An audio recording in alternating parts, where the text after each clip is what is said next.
So for step 35, rear dampers 2, well, we're going to grab the cylinders we built in the last step and we're going to fill them with oil, remove the air bubbles, attach the red oil seal, and then we're going to seal it all up. So those are the red ones. We had green ones the last time. Then, of course, our shock cylinders from last step. So I'll set this up and we'll fill these with oil.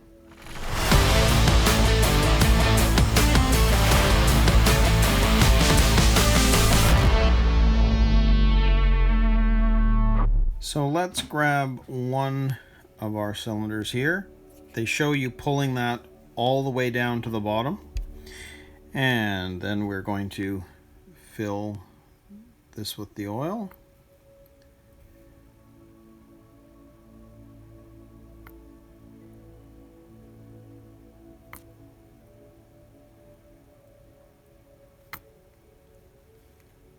It's almost at the top. I'm going to go as far as I can because we need to be able to push this up, and you see if it's right at the top, it's still under the oil, and you can see all those air bubbles popping out. So as long as we slowly do this back and forth, having the top part completely immersed in that oil, and in fact I'm going to even put in a little bit more.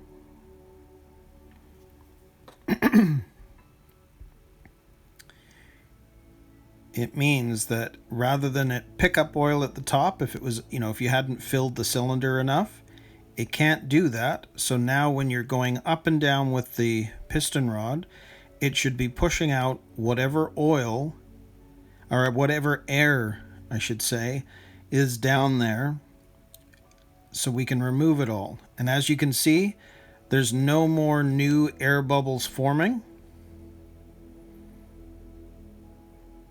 So we're good to go. So what I'm going to do now is we've got our oil seal and I've got my paper towel ready to go because this is obviously going to start to flow over top. I'm going to push that down, grab our paper towel, soak up the oil that's overflowed.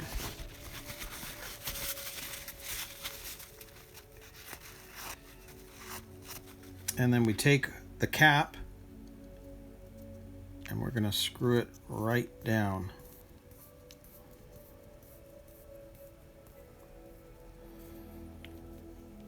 And I like to screw this down as tight as I can. Just don't obviously over tighten it. But now we've got almost like a pressurized chamber.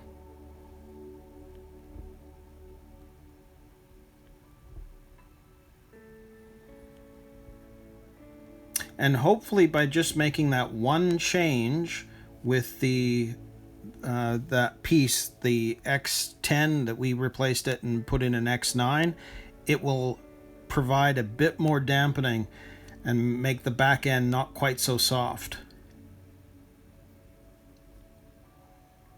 Okay, well, you've seen me do that.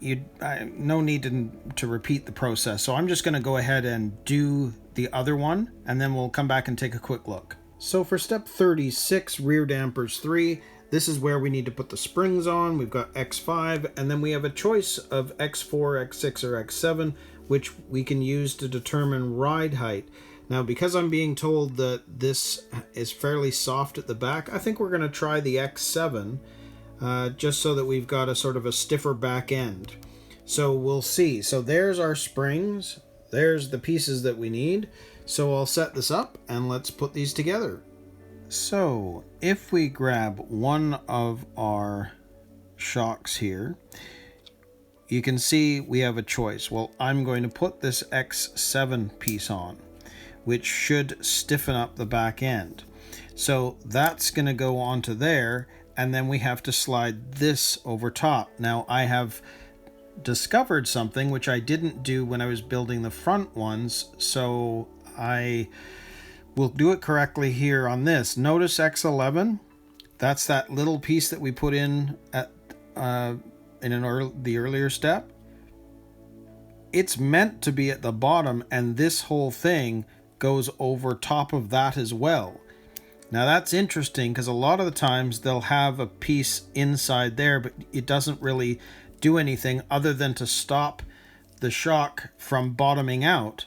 Well, it's actually sitting inside of that piece. And I didn't notice that when I was doing the front ones. So I'll have to correct that. But it feels really good, but I would say it still seems a little soft. But we'll see how it is once it's installed on the car. So again, let's grab the other one. We're going to stick this X7 piece on there. We're going to stick the spring over top of that. And this is going to go over that X11 piece as well. So the whole thing is down there. And there we go. There's the second one. So again, they feel pretty good. Just curious to know whether they're not stiff enough. But we'll see once we put everything together. So that is step 36. So now we're going to move on to step 37, and we're going to attach those shocks to the chassis. So for step 37, attaching the rear dampers, honestly, this is going to be a pretty simple step, and I don't know why it's its own step altogether, because honestly, we are just snapping on the top and the bottom onto the ball connectors for both sides, and you can see they're showing you using pliers. So that's what we'll do. I'll set this up and we'll put them on. So they show you the car facing this direction, but just because it's the camera's here, it's going to be easier to show you this way. So you can see that based on the way they're doing that, they show this piece facing outward. Okay, so let's snap these on. So we're going to grab this one and snap it onto here. So let's see if we can do it this way. Oh, I see. Well, they want you to grab it from the other side altogether, but there we go. There's the top on, and from down here we need to pop that on.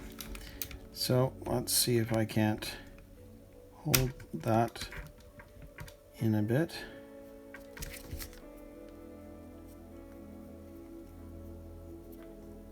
In fact, I'm going to do it sideways because that'll be easier. There we go. So there is one of our rear dampers on. So again, if we do this on the other side, we're going to take this one,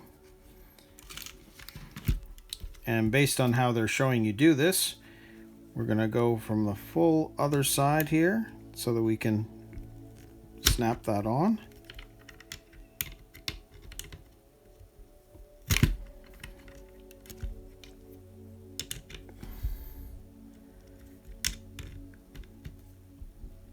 There we go. And from down below, we're going to snap it on slightly differently and get it to the right length. That'll do it right there.